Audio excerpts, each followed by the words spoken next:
Connecting on 3 stations.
And hey, good day, everybody. Welcome back to another episode live from Jerusalem with Rabbi Chaim Goldberg.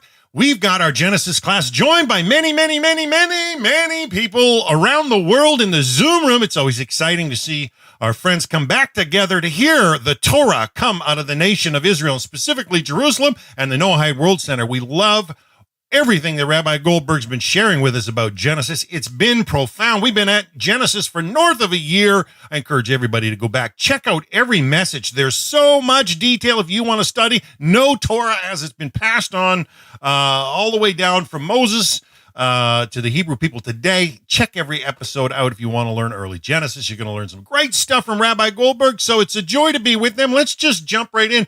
Rabbi, how you doing today? I need to see you up on the screen. I've got my friend Daniel up there at the moment from Winnipeg. It's nice to see. Rabbi, how you doing today? I'm fine, thank you. What is happening? Oh, come on. There you go. You're live. Good evening, everybody. Good evening from all over the world. We have people from all the people around. Angelica, long time no see. Everything is okay. Good to see you. With all of the blessings of your husband, with all of the celebrations that you did to him. Great.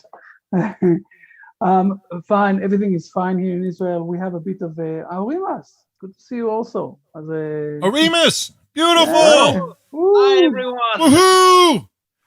All the way up in Vilnius, right? Yes, great to join you. Oh, so good to see you. It's been a long time. Yes, indeed. Yeah. Okay, I'm really glad to join you. Beautiful. Fine, excellent. So we will start. Let's first of all, I want to say that I'm getting very good questions along the week from people. So I gave you also again my email, so you can send me whatever questions that you have and anything else. I will try. I'm trying also to answer people, but today I want also to go on, to progress on with the things. So we are going to jump straight ahead, and we're continuing on with the steps that Abraham is passing when he is growing up from becoming something else to become a Hebrew man. So we saw a few steps, and now we're coming to one of the most interesting tests that Abraham is passing. Let me share the screen, and we're going to read the few verses as usual. Done? For sure, Rabbi. Please. Hey, do we have Lee here today? Are we done with Brit Shalom? No. We didn't finish yet, and he will come. He's coming inside also. Always coming glad inside. to have him. So please, if it's okay, we came to chapter 13. If you're asking me if I remember correctly, we started 2 years ago already, but we did some sort of movement inside. Okay, so in chapter 13 now, and please read. Please read. Chapter 13. Start at verse 1. 13 from verse 1 to verse 6. And Abram came up from Egypt, he and his wife, and all that was his, and Lot with him to the south. And Abram was very heavy with cattle, with silver, and with gold. And he went on his journeys from the south until Beth-el, until the place where his tent had been previously between Beth-el and between Ai, to the place of the altar that he had made at first. And Abram called there in the name of the Lord. And also Lot who went with him, had flocks and cattle and tents, and the land did not bear them to dwell together, for their possessions were many, and they could not dwell together. So first of all, we need to realize and to remember that in the earlier chapter, in the chapter before that, chapter 12, we saw that Abraham have some sort of a debate with the one who is opposed him, who's trying to replace him. Now we're starting to go inside to this test to try to define exactly who is going to continue the dynasty of Abel, because Abraham and Lot, both of them are family. Okay, Lot is the son of Haran, his nephew. Lot is the nephew of Abraham, and the question is who from those two is going to continue on. Now, this is one of the things that we spoke already more than once when we are learning the Bible. Because we know the continuous of the story, it's hard for us from time to time to realize that at this point of time, the history could have gone in a different way. Here we need to decide, or God is supposed to decide, or God is doing a test, I will say it like that, to those two people. And one of them is going to become the Hebrew people, and the other one is not going to become the Hebrew people. And now we're going to see why Abraham is the one that being chosen and not Lot, because the truth is that both of them, as the dynasties of Abel, both of them could be or could become the Hebrew people. By the way, I want to remind us all that at the end of the days, King David is coming from the daughters of Lot, and we know that King David will be the dynasty that will bring the Messiah. So Lot is not getting lost in history. We have something from Lot in this world that will be with us until the end of the days. But now, who is going to be the main part of the Hebrew people? And another thing that is happening here, that we know that both of them are very like same family. And it's reminding us another story of two brothers who were together and they couldn't hold themselves or dwell together. So one of them killed the other one. If I remember correctly, it was in chapter number 3 in Genesis. Remember that? You all remember that? Cain and Abel, both of them had a very brief, it was chapter 4, sorry. We spoke about this more than once. Cain and Abel are the same thing, same situation. And here it's going to be in a different solution, that they're not going to kill one each other. But we need to understand what exactly is happening here, and who is against who and why. Why? Because we have here three, I will say, 3 stages of three profound understanding, one after another. So let's read the first one, and the first one is what's written down in the very clear in the chapter. And please read verses, let's go only to verse number 7 and verse number 7, 8, and 9. 7, so up just 7, 8, and 9. And there was 7, 8, and 9. And there was a quarrel between the herdsmen of Abram's cattle and between the herdsmen of Lot's cattle, and the Canaanites and the Perizzites were then dwelling in the land. And Abraham said to Lot, please let there be no quarrel between me and between you, and between my herdsmen and between your herdsmen, for we are kinsmen. Is not all the land before you? Please part from me. If you go to the left, I will go to the right. And if you go to the right, I will go to the left. So first of all, we see here that it's not continuing on the same level that happened in between Cain and Abel. Here, suddenly, Abraham is saying, because we are brothers, okay, there won't be between my herdsmen and between your herdsmen. By the way, the name herdsman here is very interesting because in Hebrew it says Roim. Roim is shepherd. So we're speaking here about two figures, Abraham and Lot, that their shepherds, okay, the people that are influencing them, are having a fight. And Abraham is saying to Lot, we are brothers. Anashim achim anachnu. We are brothers. Therefore, let's not have a fight between us, between both of us. We are brothers. Anashim achim anachnu. If you can see, the translation is not 100% as the Hebrew is speaking. As usual, we have those problems. But because we are brothers, let's not have a fight. What exactly was the reason of the fight?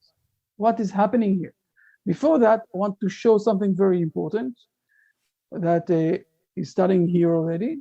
We see here, when we read in verse number 1, that there is a separation between Abraham and his wife. You see that? And his wife, and all that was his, all the things that was his. And only then we're speaking about Lot and the things that he had also. Okay? And by the way, another thing that we see, that Abraham have also silver and gold. With Lot, we don't know that he have also silver and gold. Let's read for a moment in chapter 12.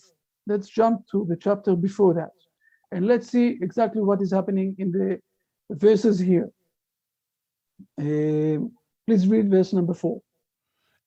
And Abram went as the Lord had spoken to him, and Lot went with him, and Abram was 75 years old when he left Haran. Fine, and now verse number 5. And Abram took Sarai his wife, and Lot his brother's son, and all their possessions that they had acquired, and the souls that they had acquired in Haran. And they went to go to the land of Canaan, and they came to the land of Canaan. As we can see here, Abraham is taking Sarah and Lot, and there is nothing interfering between them. All the things that they took with them, okay, their possessions and the people that they had acquired, this is after that. They are one united family. Here in chapter 13, we see something a bit different. We have Abraham and his wife and all of that he has, and then we're speaking about Lot. So we have here some sort of something that is separating between Abraham and Lot, all the things that he have there.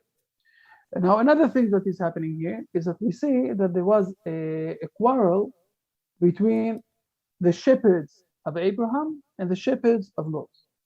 What exactly was the problem? By the way, another very important point is that we say that in this time, in the Hebrew it says, at this time that they had this fight, we had still the Canaanites and the Perizzites were dwelling in the land. They were still there. First of all, we need to read Rashi for a moment to understand exactly what was the main fight between them.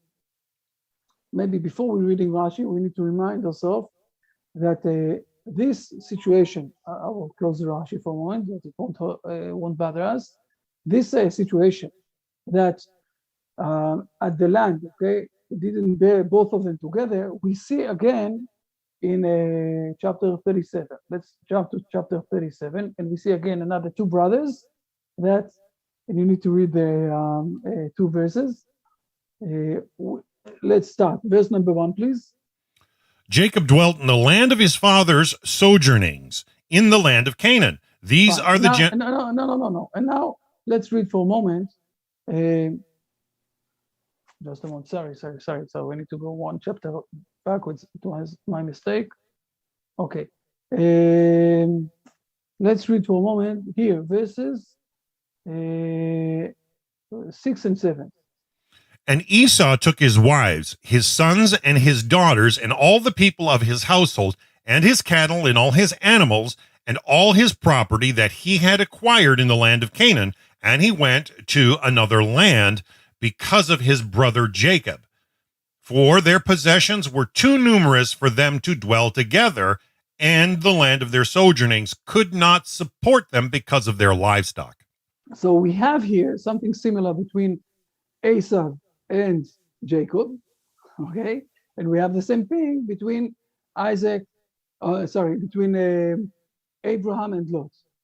I can say in the first surface of level, we're speaking about a fight for sources of water and sources of place to have, how to raise up all my cattle and all my things. And this is something that we have all over the world all the time. I don't know if you know today, for example. One of the things that's really bothering Egypt is that the Ethiopian is trying to push the river that it won't come to Egypt. So they have a very big battle there, and the one that the United States will interfere inside and everything, because everybody is afraid for their sources of water, and this is one of the reasons why we have a lot of fights. But this is only the first level. Now let's drill inside, because as I'm saying all the time, the Bible is also teaching us moral issues. It's not only teaching us, history points. We're speaking about moral, ethical issues. So let's see for a moment, Rashi, what exactly was the fight. But very important point before we seeing this inside, who started this fight? Who started this fight? Let's in verse number 7. Who started this fight? Between the herdsmen. Between the herdsmen of whom? Who was the first one who said it's not okay what's happening here? Well, the way it reads is of Abraham's cattle. Okay, so Abraham started, not himself, but his shepherds. They started this fight. Let's see exactly what the fight was and what the fight was. Okay, so let's read for a moment. Rashi, please read. And it did not bear out of Yes. 6 or 7. Okay. And there was a quarrel, since Lot's herdsmen were wicked, and they pastured their animals in fields belonging to others. Abram's herdsmen rebuked them for committing robbery, but they responded. The land was given to Abram, who has no heir, so Lot will inherit him. And therefore, this is not robbery, but scripture states, and the Canaanites and the Perizzites were then dwelling in the land, and Abraham had not yet been awarded its possession. So we have here something a bit more complicated. I will give one more point that it's written down in the Midrash, but it's also written down here. The question was, can we use this land like it's ours or not? Because at this point of time, we know that the Canaanites and the Perizzites said they were still in the country. They were still living there. And God didn't say that they were supposed to go out. So Abraham and his shepherds, they said, we can't take from the Canaanites their land because we want to, or that we will pay to them to get permission to be there, or that they will go, it's putting on their mouth something so they won't eat from someone else. Lot's shepherds, they said something else. We are the masters of this land. Therefore, we can take and we can do whatever we want. Why we are the master of the land? Because God promised this land to Abraham. He doesn't have any kids. Therefore, we are going to inherit him. This is why we have the permission to do what we want to do. Now, we have here two problems. Problem number one is that when they're trying to steal, from others, instead of buying and getting this permission to take from others. This is, I will say, and the second point is that they missed the timing of the thing. The timing is God didn't came still to the situation where he decided to move out the Canaanites out from this land. It's not the time yet. So we have two problems that are basically running through the moral problem. The moral problem is, can we steal this land because we got a promise, or we're supposed to buy it or to have it in the right way? And the point number two is the timing. It's not the time yet.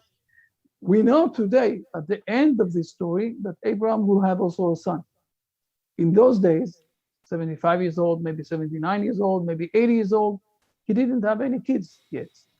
Therefore, they said, we are supposed to take it. It's before the time. They didn't escalate the timing in the right position.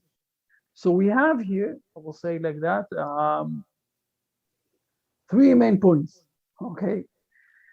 Point number one is that between men and his fellow men, this is where they're saying to themselves, we can robber from the others without giving them any money for that.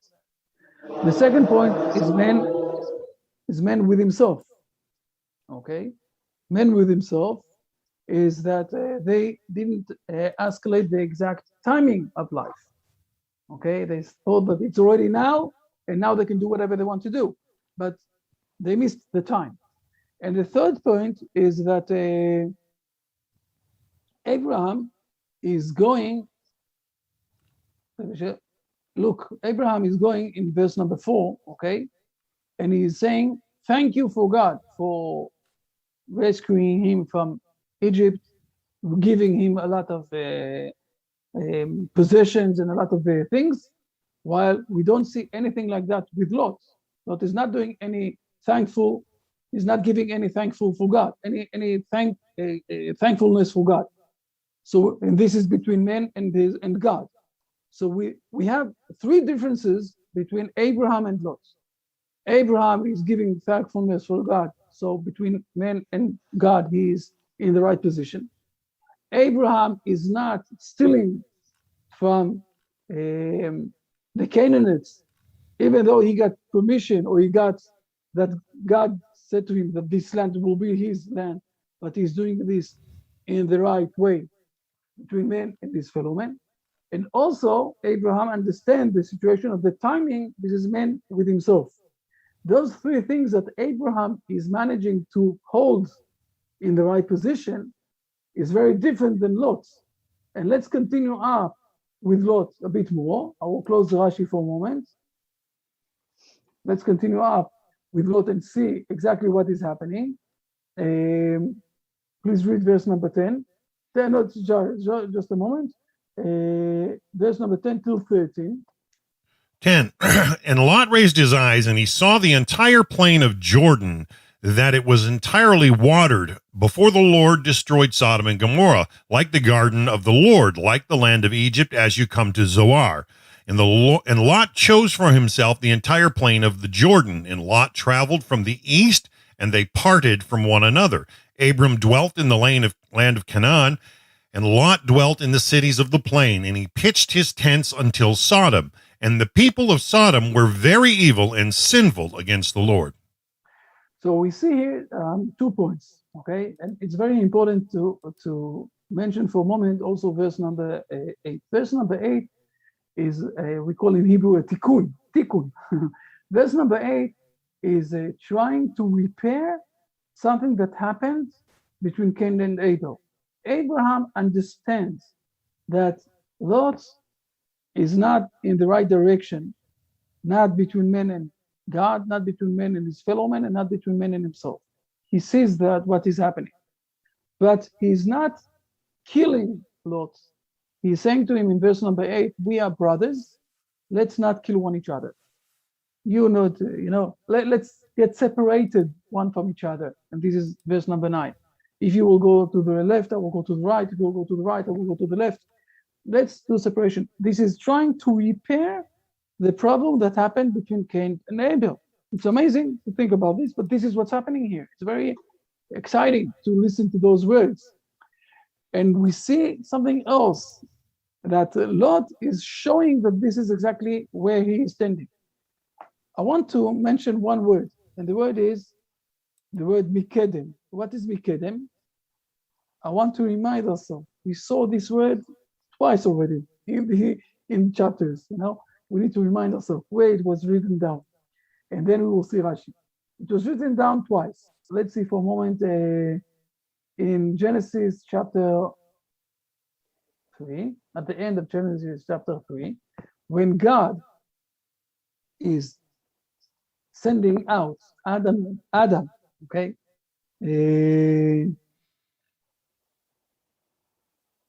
23. Just a moment.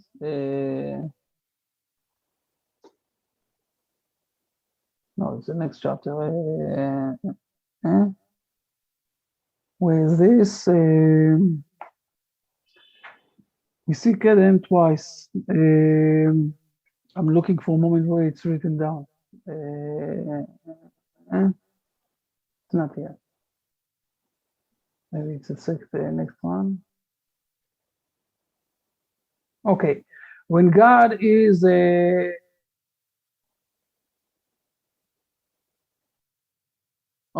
when God is saying to Cain, okay, go away from my eyes, go to somewhere else, wander in this land because you killed Abel. So let's read for a moment verse number 16. And Cain went forth from before the Lord, and he dwelt in the land of the wanderers to the east of Eden. East of Eden is Kidmat Eden. It's the same thing, okay? Where it says that he's going Kidmat Eden, Mikedem, it's the same thing, the same word, that he went away from God. Let's continue on to chapter 11 for a moment. It's in 11, yes. Chapter 11 is where they did the Babylon Tower, okay? And please read at the beginning of verse number 2. And it came to pass when they traveled from the east that they found a valley in the land of Shinar and settled there. Vayi benosam mikedem. What is mikedem? They went away from God.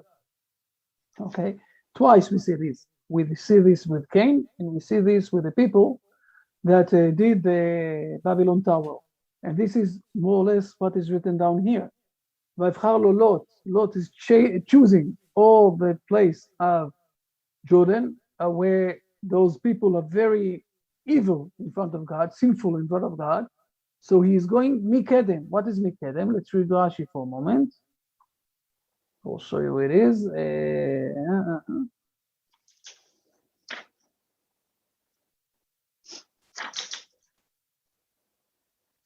Please read from the east. From the east, he traveled from beside Abraham, and they went away to the west of Abraham. Hence, he traveled from east to west. Targum Jonathan. Fine. Yeah, Targum Jonathan. Now, according to the Midrash, According to the Midrash Agadah, he distanced himself from the Ancient One of the world. He said, I care neither for Abram nor for his God. so we see here that Lot is moving out from the dynasty of Aber, and he says to himself, enough is enough. I can't be on this level of Abraham.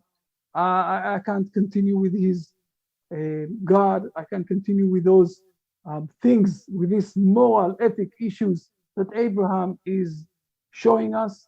And this is what it's hinting here. He went out from the Ancient One, from God and the one who created this world. I can't stay with him. And he is deciding to go to the people who are very sinful against the Lord, very evil, very sinful against the Lord. And the next thing that will happen is that Abraham is asking himself, just a moment, it's written down here. Please read verse number 14. 14, and the Lord said to Abram, after Lot had parted from him, please raise your eyes and see from the place where you are, northward and southward and eastward and westward. And please read Rashi for a moment. After Lot had parted from him. After Lot had parted, as long as the wicked man was with them, the divine speech withdrew from him, and above, when Lot was with him, and it is written in 12:7, and the Lord appeared to Abram. We must assume that at that time he was righteous, and this was easy to understand So what we see here, that in those days, even though Abraham behaved in the right way, all the time that Lot was with him, when he came from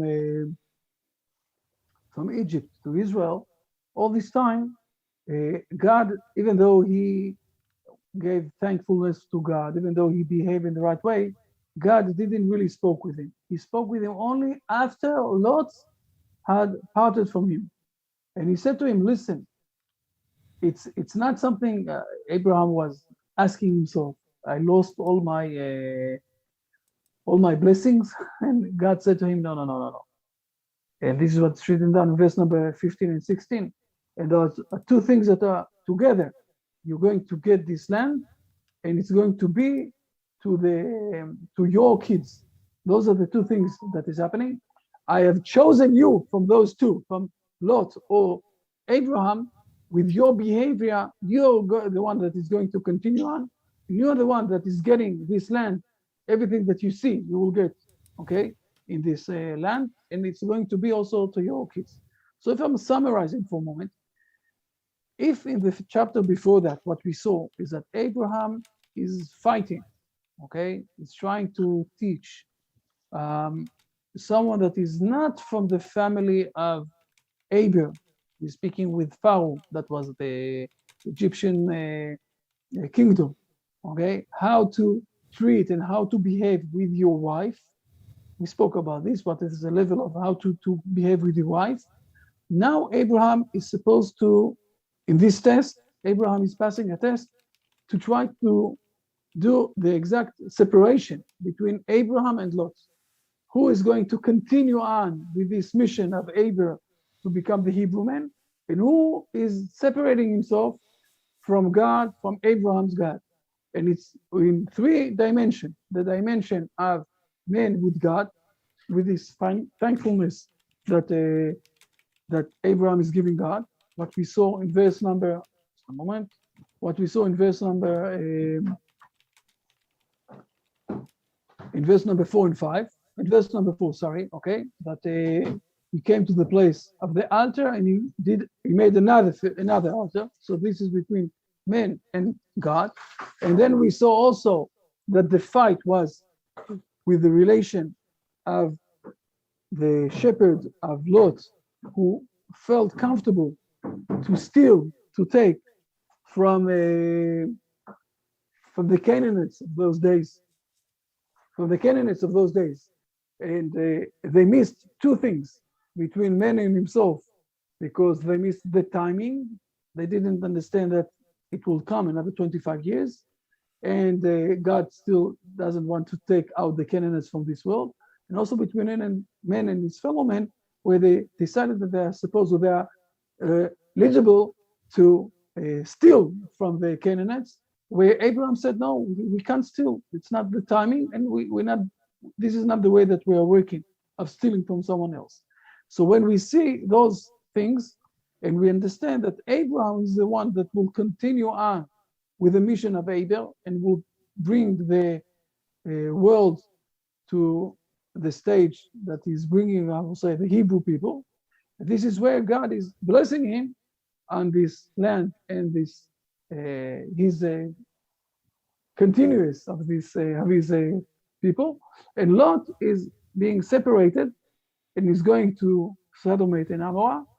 We will speak about Lot. We're not losing him. I will say just one more point. We remember all the time that I'm saying that the name of the person is also his purpose of life.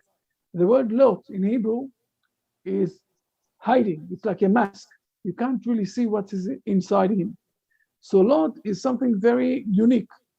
We don't really, we can't say that he was a very bad person, even though it seems like that in the outside, because at the end we see in history that from his dynasty, from his kids, King David will come, King Solomon will come, and the continuous of the people of the dynasty that will bring the Messiah. So Lot is have something there inside that is very good, and we need to remember that also. Even though we see here that God is deciding that Abraham is passing the test and Lot is not passing the test. Those are the main things I wanted to say tonight. Questions, if there are, if they're not, so we'll move on to the the next part that we have with the. I didn't see anything added to the chat, Rabbi. Since I've joined, there may have been something before I joined. Dan, is there anything on the on the internet? Well, Rabbi, our good friend Michaela from Italy, she's on vacation actually, and so she couldn't join us in the Zoom room today. But she's on the YouTube on her vacation. She just recently asked. She said, "Which is a Noahide role or function in repairing the world, if any?" You know, talking about tikkun.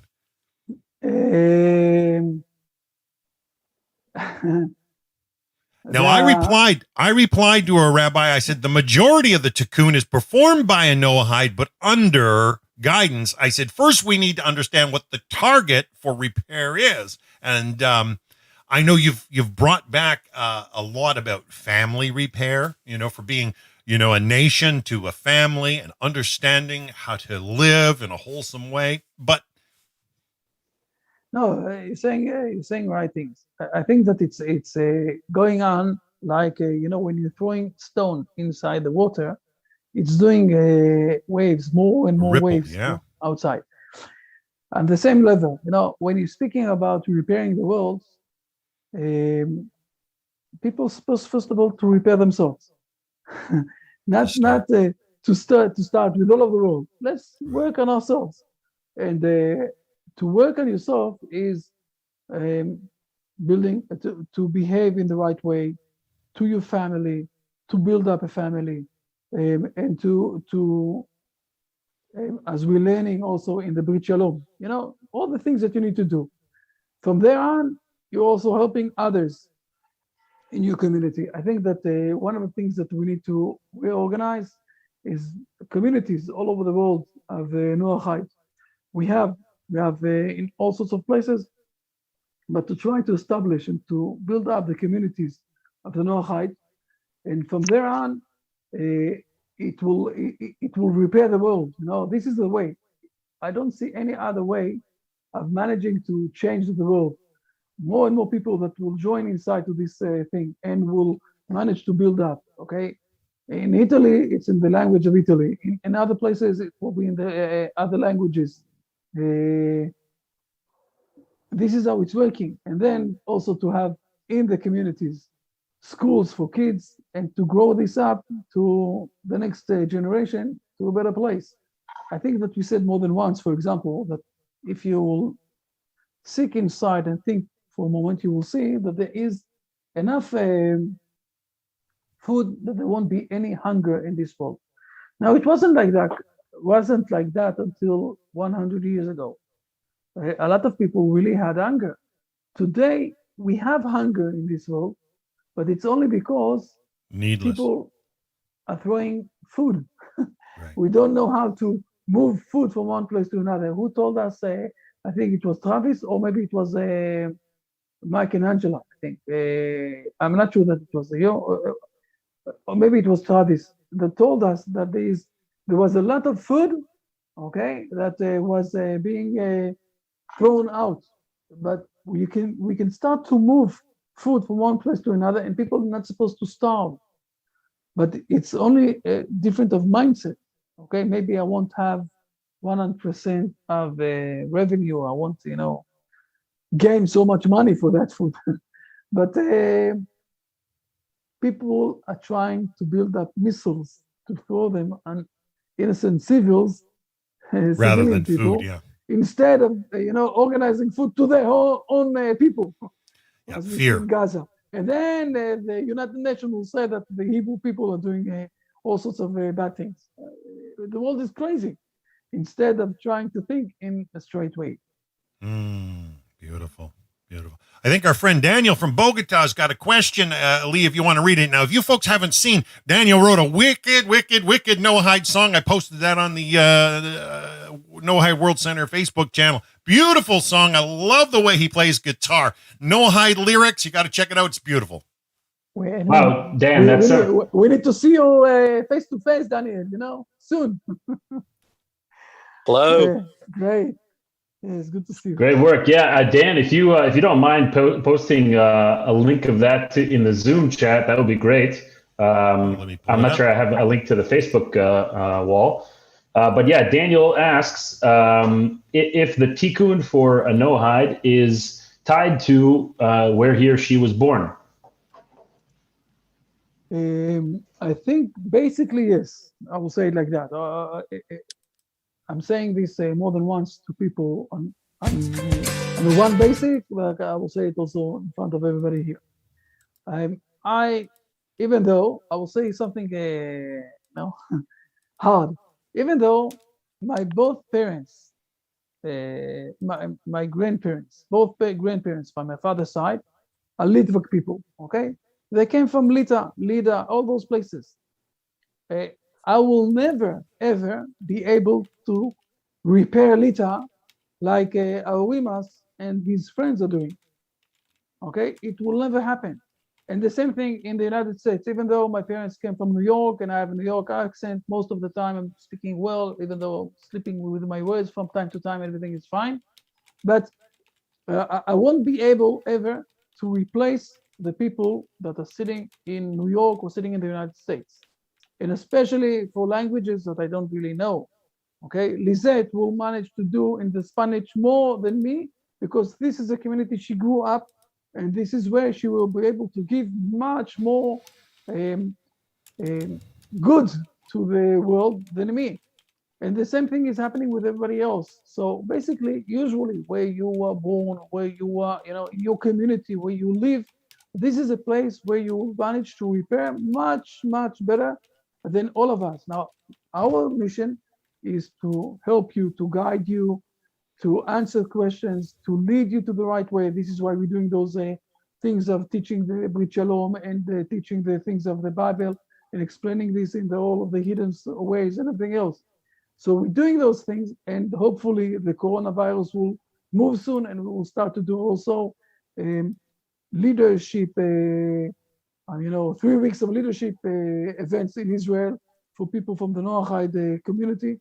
So they will manage to come to Israel to strengthen their abilities, knowledge, everything else, strengthen the connection with the people in Israel, with the rabbis and people in Israel, and go back to the communities and to build up communities. Fine. But there is no doubt that everybody here will manage to work and to give much more influence in their places than what the Hebrew people or the Hebrew rabbis in Jerusalem will manage to do. Please note it to yourself. This is the main thing. Thank you, Rabbi. Great, thanks, Rabbi. We have another question. It's a deeper question. Maybe we can touch on it. Lisette is asking, how do we get to know the Creator in order to be in touch with Him, in order to feel a connection? How do we get to know Him? Praying a lot and doing. It's very important. People don't know that. People don't realize that. I won't go inside to this very much now, but I will say it as a principle. Maybe we need to give this also another lesson. It's very important also to do good deeds. It's not enough learning the Bible. You need also to behave in the right way. And this is where God is also getting connected with you, when you're behaving in the right way. So it's very important to do good deeds, especially tzedakah, especially good things to others, a lot of prayers to God, and being connected with rabbis, that will help you to guide you. And as more of the time will pass on and everything else, you will be more and more not only confidence with your behavior, but also you will start to see how things are coming in their places, in the right way, in the right path. We have Stephen from Australia. Stephen, hi, good evening. Good morning for you. Wonderful. Yes. Thank you, Rabbi. Lisette is asking, it's a question I think we had in the past regarding one's name. What to do if what happens when the name comes from a Hebrew origin, from a Hebrew root. I think we said in the past also that there are names that don't necessarily have origin in the Hebrew. and that it's not necessarily obligatory for a Noahide to change their name. There are also ways of interpreting an existing name in a positive fashion. I think we brought up Timothy in the past, and found a positive interpretation for this, because at the same time that we individually and with with those in our nucleus want to come closer to God and come closer to the Torah, we don't want to totally shun those around us who aren't there yet. And we want to, we're these ambassadors, as Rabbi Chaim is saying, for those around us. So we need to find delicate ways of infusing ourselves with Torah and connection to God, and still being connected to those around us. Stefan is saying shalom from Australia. Yeah, very good. Fine. I think now it's your turn. We have Stefan. Excellent. We have also Jacob. I think the timing there. Okay, for Lelaine, Stefan, Jacob. This is a crazy timing for them, and applause for them for being with us, managing with us. Okay, good to see you. Good to see you all. It's one thing to be, it's one thing to be, in Vilnius at 8 o'clock or 9 o'clock at night, and to be in India with 2 o'clock at night, Lelaine 3 o'clock at night, and Stefan 4 o'clock at night. Very good. Okay. Amazing. All right, so Shavuot Tov, everybody. I hope everybody's doing well, and we'll dedicate. I forgot who it was who asked that we dedicate our learning. If Lisette is asking for a stronger connection to God, so also in learning, not just learning learning the scriptures, also learning the tradition behind the scriptures, also learning the laws, and learning from the ways of God, and mimicking those character traits in our in ourselves and with those around us. So we pray that in our learning we should find God's will and bring it and manifest it in ourselves and in those around us. We're holding in the last section here, which means we're coming pretty close to the end of the Brit Shalom book, Daily Living for Noahides. I think we're going to be starting chapter 12 today. We spoke last time about worship of God, prayer, the right intentions for prayer, the right things to pray about, praying about others, individual, communal, etc. As Rabbi Chaim mentioned, being connected to those who are connected and drawing from their personal examples. I mentioned, wonderful books, I buy them for my kids, and I also gain inspiration from them. Amazing stories about the righteous, giving up physical and spirit, or physical and psychological energy to draw closer to God and to bring others closer to God around them. I think we wrapped up chapter 11, and we're closing in on chapter 12, and then we have 13 and 14. So we'll start today. I'm sharing my screen. Good. Okay. With additional laws. Dan, if you want to start us off, your voice is so powerful. You can give us some inspiration with the verses.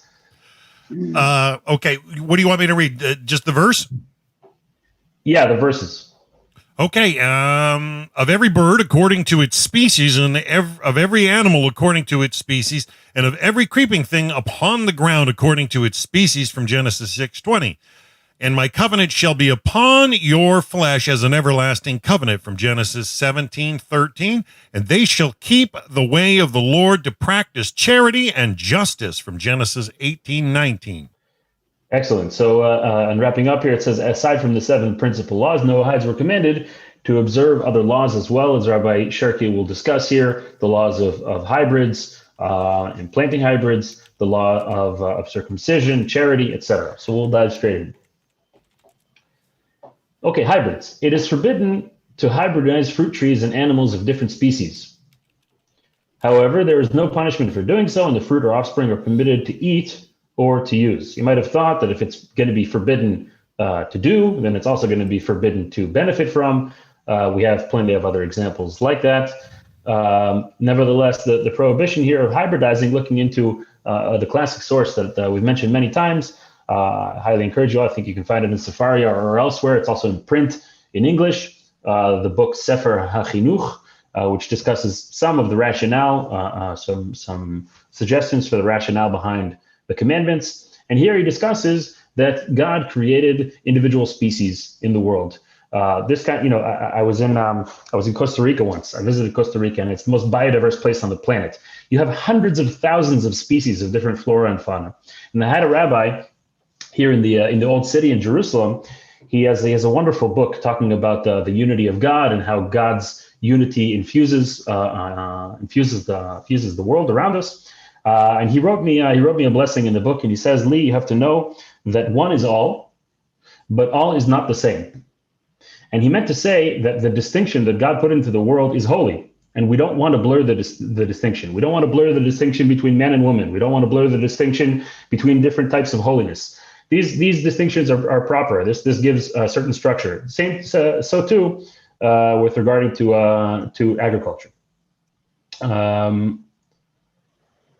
Okay, to give each thing its own place in the greater scheme. Clause number 2, the definition of what distinguishes one species from another is determined by what is agreed upon by the sages who are experts in these subjects. As we've said many times, there is a certain baseline of the law that unifies mankind in Noahide law, but the individuality, the uniqueness of each culture is something that we want to keep, something that we want to safeguard, because again, it's through the uniqueness that there's a unique way for Indian Noahides to serve Hashem, and they bring a certain spice, no pun intended, to the service of Hashem. And so too, people from all walks of life. So too with the definitions, it's culture specific.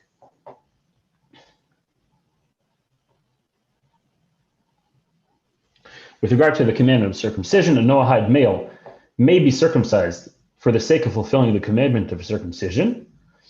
And there are those who say that it is an obligation for those of the Arab nation, and they should be circumcised on the 8th day of life. If the father of the child is a Jew and the mother is not, a sage should be consulted. There's a number of different, suggestions for rationale behind the commandment. One is that it's called an ukt. It's called a covenant. It's called a sign. So it's a sign that we are actually putting on our body, that we are servants of God.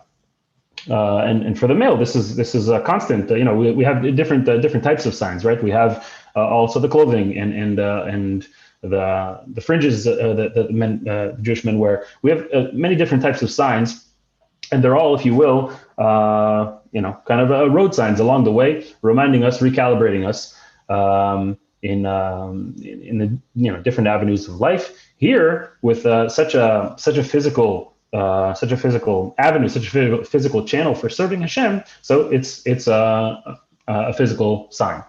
I think it's also Maimonides who brings that this is something that was commanded to lessen the desire for sexuality or to tame it. Okay, so again, varying suggestions for rationale. It's not something that's an obligation, but Noahide males may be circumcised. Okay, regarding charity, we have quite a bit of content, so sit tight. Okay, there are those among the sages of Israel who included giving charity among the Noahide laws, meaning as a requirement. Therefore, it is most appropriate to uphold this commandment. Okay, we have many times in the halakha and the Jewish law where even if something is not, it's not black and white, that something is a requirement or that the ruling is 100%, but because there's such a strong weight behind it, so we heed to those opinions. So to here, even if okay, that's why he's saying that it's most appropriate to uphold this commandment. Just giving you some of the rationale behind the language. And here we have the famous 8 levels of charity that the Maimonides brings in his Code of Jewish Law. The Rambam Maimonides writes, there are 8 levels of charity, each greater than the next, or each greater than the one before it. The greatest level is to support one's fellow who extends his hand asking for help, to give him a gift, a loan, form a partnership with him, or find work for him until he is able enough not to need to ask others for assistance. Right? The famous saying, build a man a fire, he'll be warm for a day. Teach a man to build a fire and he'll be warm for the rest of his life. So too here.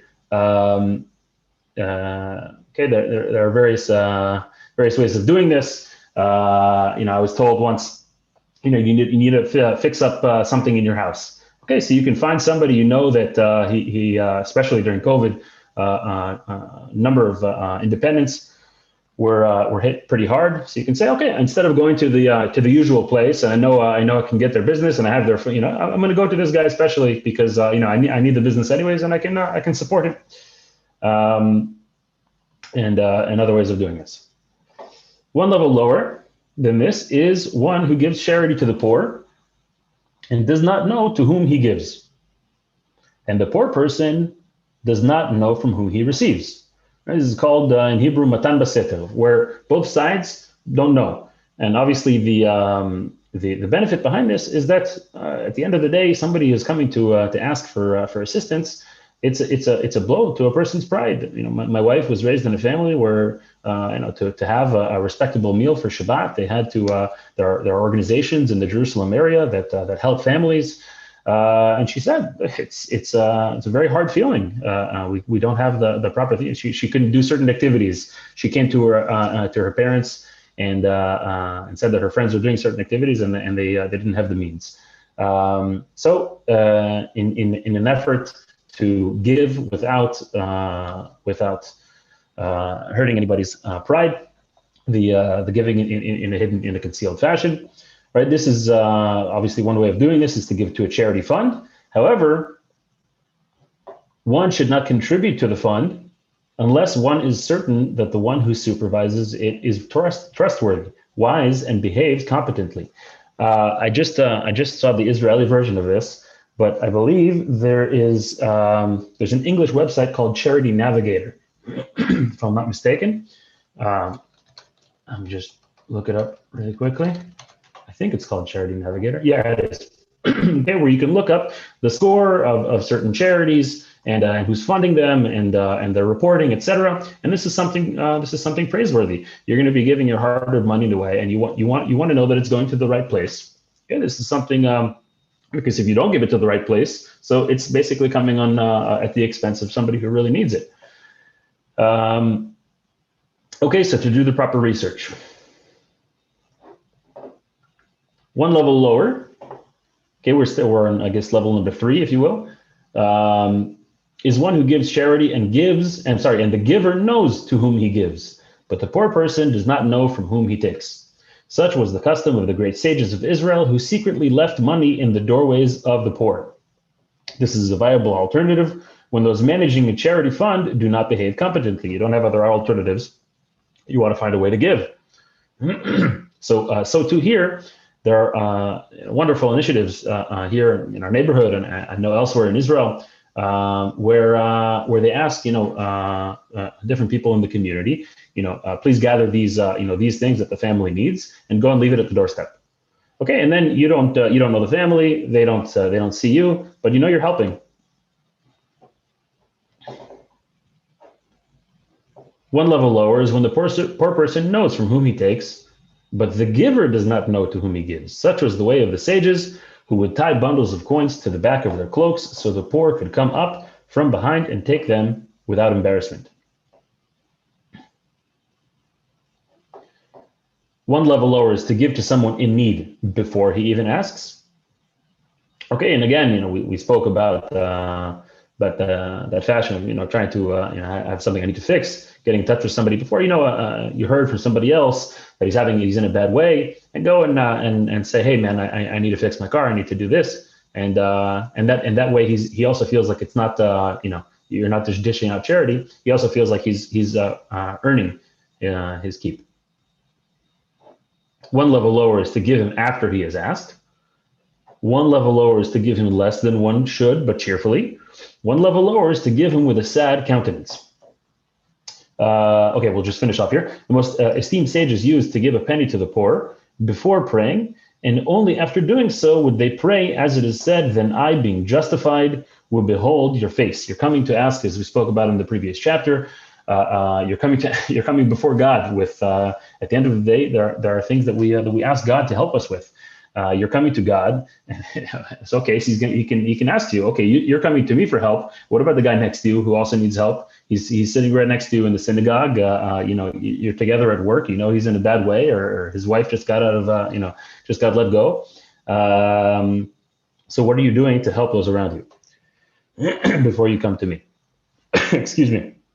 I'll mention 2 points. There's a famous statement from Maimonides. I think I have it here. Okay. And it says as follows: if a person gives 1,000 coins at one time and to one person, this is inferior to the one who gives 1,000 times with 1,000 coins.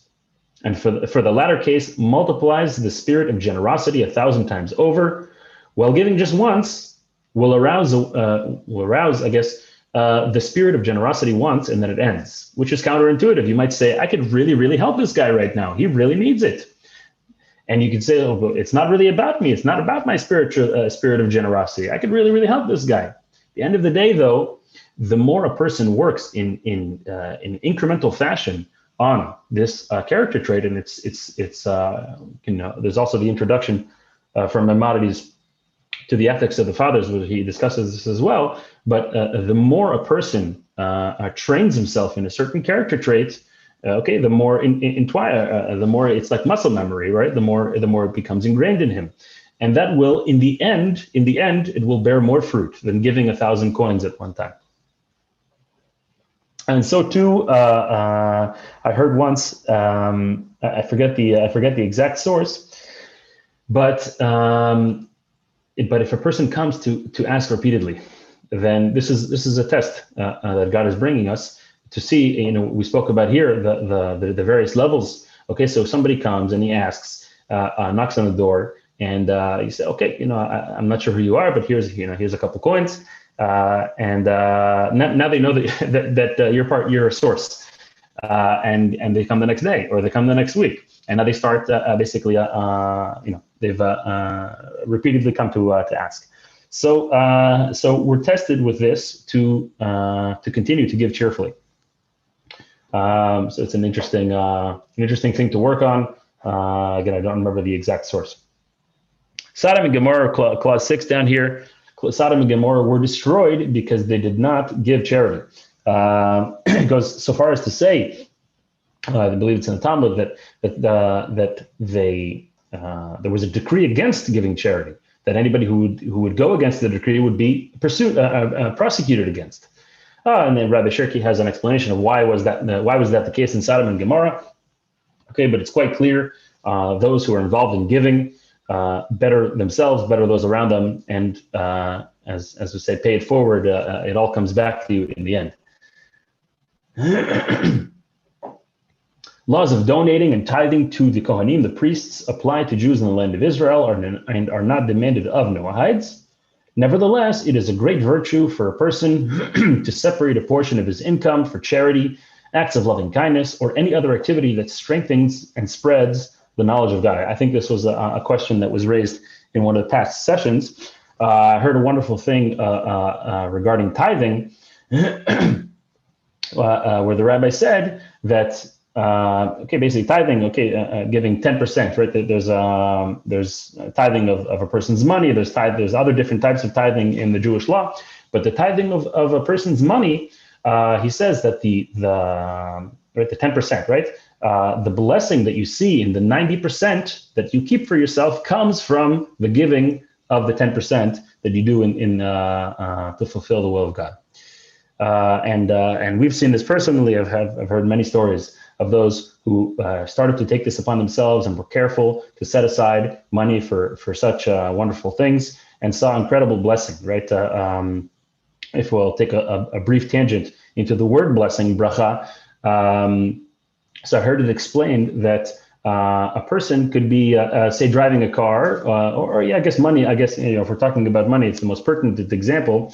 A person could sometimes see a lot of, could draw a lot of benefit from an amount of money. At the same time, it could be the same amount of money, okay, but he'll draw less benefit from it. How so? Maybe he'll get a flat tire, or God forbid somebody needs to go now to get their teeth checked, or other different types of ways that that it's the same amount of physical sustenance, but we get less benefit from it. And the opposite is true with regard to blessing. So speaking in praise of setting aside from what we give, for what we get, focusing on what we can give.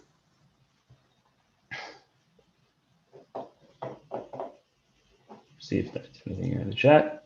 I don't see anything flashing. Okay. Proper conduct. The prohibition against sowing seeds of different species together in the land of Israel, deriving benefit from sowing a mixture of seeds in a vineyard, the commandment to leave the corners of fields unharvested for the poor, allowing the poor to glean from harvested fields, leaving for the poor produce that was dropped and forgotten while harvesting, leaving for the poor grapes dropped while picking, leaving odd-shaped grape clusters for the poor. Even though all of the above laws are not obligatory for Noahides, it is desirable to practice them. Okay, there's like a trifecta of laws regarding agriculture, regarding harvesting a field. They're called in Hebrew pe'ah, leket, and shichecha, right? As we said here, the corner of the field, and if something, somebody's harvesting something and it drops, or something is left out in the field, etc., giving the poor ways of benefiting from these things. Among similar strain to what we spoke about above.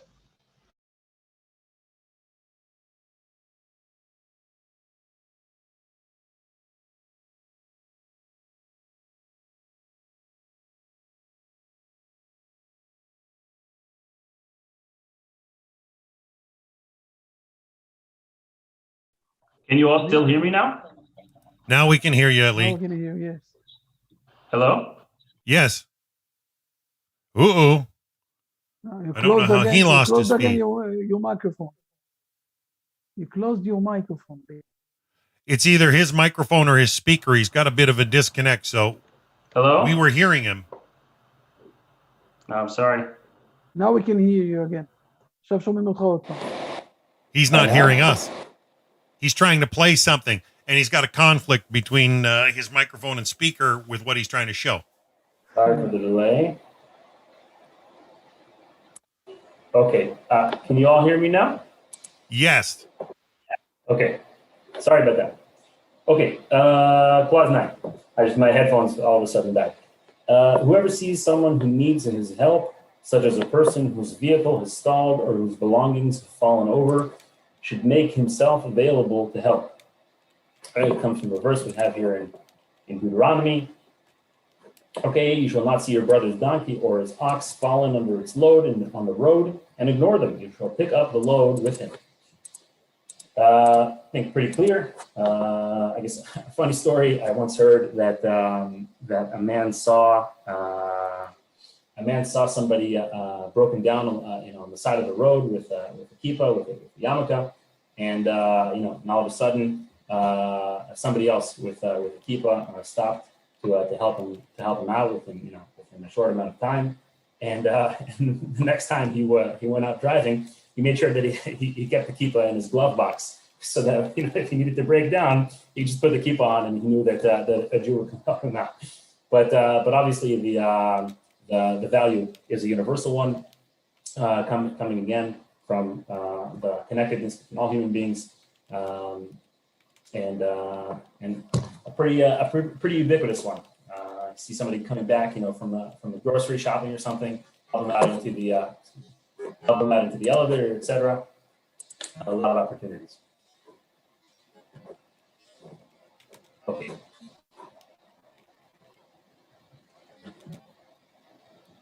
Clause number 10, someone who is owed money should not pressure the debtor, the one who owes the money, especially if he knows that the debtor does not have the money to pay him back. Obviously, a challenging, tall order to abide by in certain situations, but again, coming from training ourselves in the attribute of mercy, giving people the proper time, paying us back, especially if we know that they're going through a hard time financially. But mercy and having mercy in different ways, giving people the proper amount of time to come around. It's not proper to take as a pledge from a borrower, like a collateral, again, I think you would say in English, any tool the borrower needs for his livelihood or which he needs for cooking or for daily use. He should not take a pledge by force and should return the pledge if the borrower needs it. A pledge should not be taken from a widow. There are a number of verses in the Torah that speak specifically about the widow and the orphan and having particular mercy on them. Again, people who are incredibly distraught, and Hashem is looking to us to help those around us, as we spoke about above. Letting land lie fallow in the sabbatical year and canceling debts in the sabbatical year are not practiced by Noahites. Okay, these are it's what's called the Shemitah year. It's actually coming up in the fall.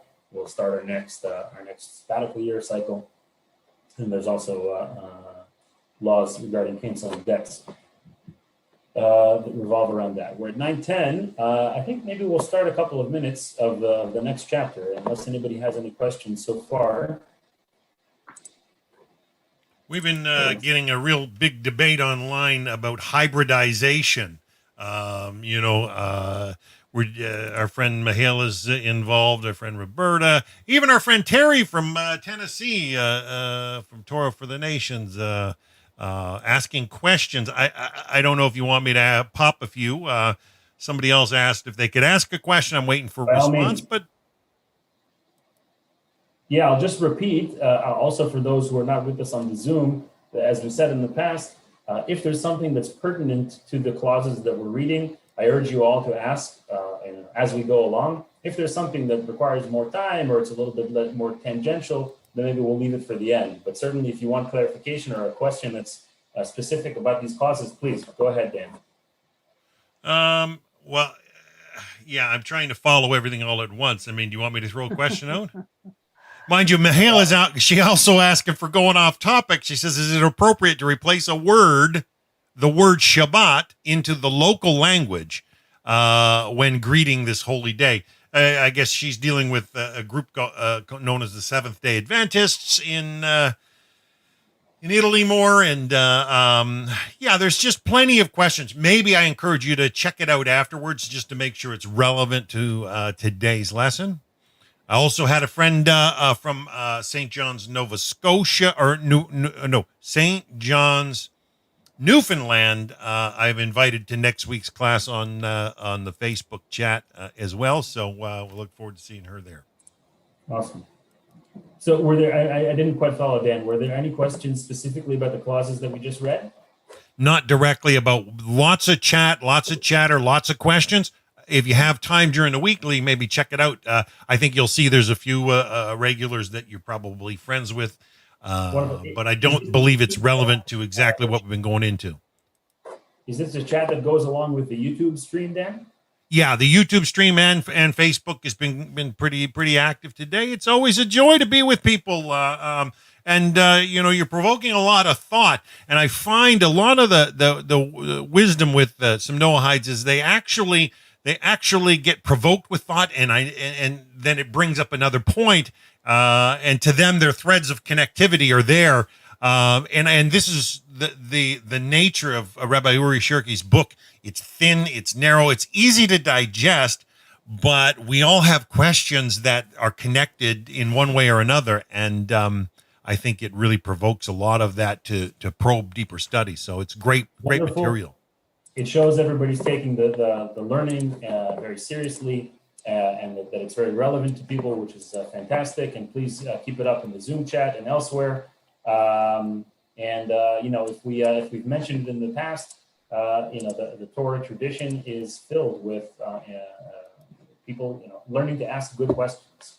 We don't shy away from a good question. We don't always have the answer. We also know to say we don't know. We have here Yaakov saying shalom, suggest what are the possibilities of a bedridden person to make a temporary self-declaration todah.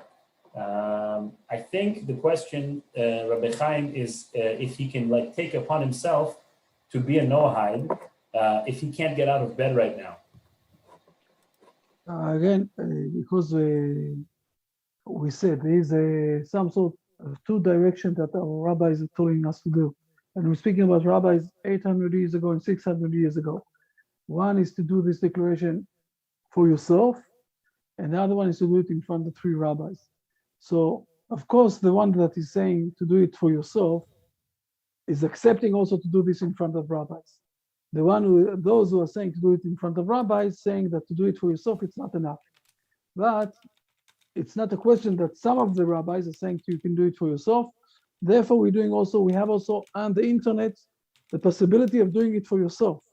So this is the first stage that great rabbis of us are saying that this is the best, or this is the first step of doing this declaration. And if you can't go out from your bed, do it in your bed. It's very important to do that, to fill up all the points of the forms and everything else, and to do it. I will mention that next week we are going to do this also in front of three rabbis on Sunday, 4 o'clock in the afternoon in Israel time, but I will send an email soon so everybody will see it also with all of the, I can give here also if you want to share this in front of others. Let me share here.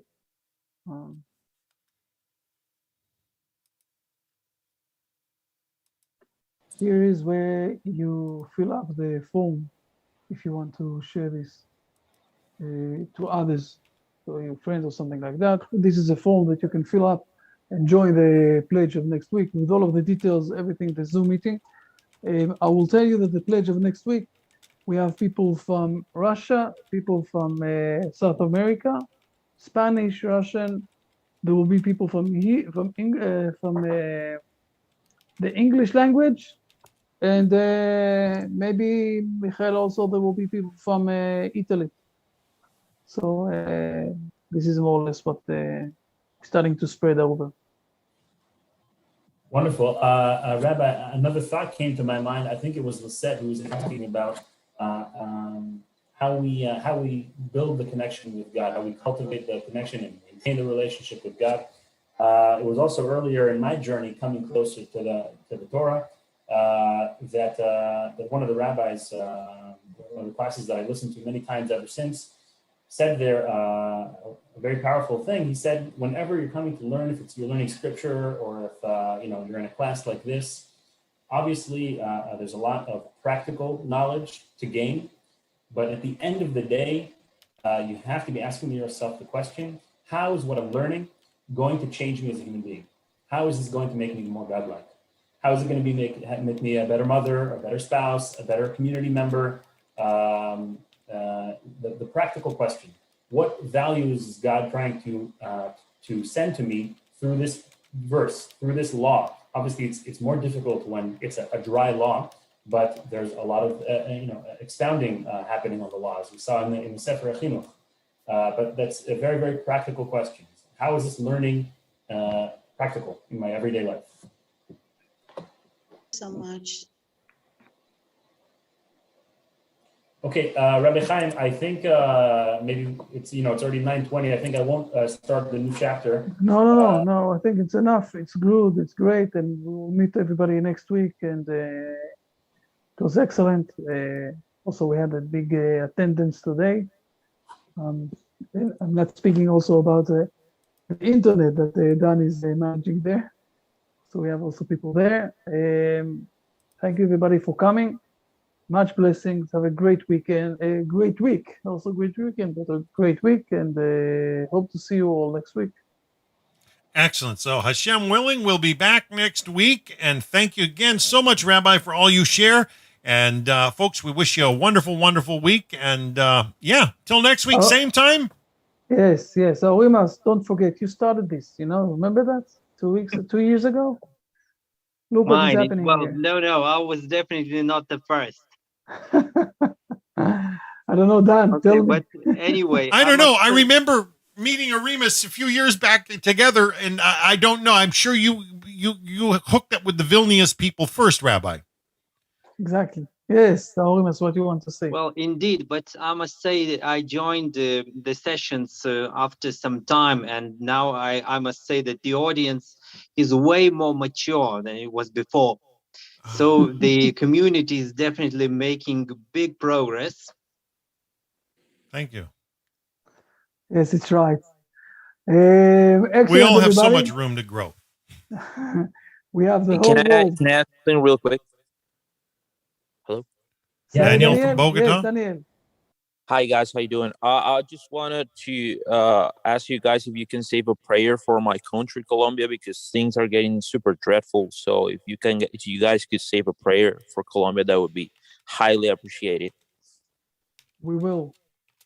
Also for Colombia, we'll do that, and hopefully the coronavirus will manage to defeat it and to reorganize itself. Bezrat Hashem. God bless to Colombia also. Okay. All right, we're going to sign out, folks. Have a Yes, wonderful, thank you very wonderful much. week. Everybody have a good week. Thank you Bye, very much. everyone. Thank you very much. Shavua tov. Thanks, everybody. Shavua tov, Shavua Shavua tov. tov. God bless.